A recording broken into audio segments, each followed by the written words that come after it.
რამდენიმე წუთის წინ ბაკურიანში ოლიმპიური ჩირაღდანი დაინთო, რაც ნიშნავს, რომ ოფიციალურად გახსნილად გამოცხადდა ზამთრის ევროპის ოლიმპიური ფესტივალი.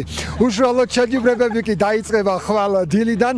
8 სახეობა აქ წარმოდგენილი სპორტის, მათგან 5 სახეობას უმასპინძლებს უშუალოდ ბაკურიანი. ეს არის ზამთრის თხილამურობა, თხილამურების რეალი, სნოუბორდი, ფრისტაილი, აი ესეთი მხიარული განწყობაა აქ. უამრავი ადამიანი აქ ჩამოსული, ბიატლონი, ხოლო კიდევ რამდენიმე სახეობას უმასპინძლებს უკვე თბილისი და ბათუმი. თბილისში ტარდება ჰოკეისტთა ტურნირი, ხოლო ბათუმში შორტ ტრეკი და ფიგურული სრიალი. როგორც თქვით, 45 ქვეყანა ევროპის წარმოდგენილი ბაკურიანში, 1000 სპორტსმენი და მათგან საქართველოს დელეგაცია შედგება 8 სპორტსმენისგან.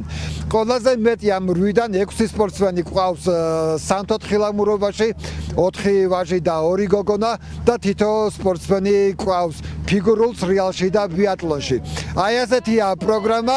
16 თებერვლამდე გასტანს ეს ოლიმპიური ფესტივალი და შემდეგ უკვე შეგვეძლება შევაჯამოთ მისი შედეგები. ასევე შეგახსენებთ, რომ ოლიმპიური ფესტივალის მთავარი პარტნიორი ტრადიციულად არის კომპანია Coca-Cola.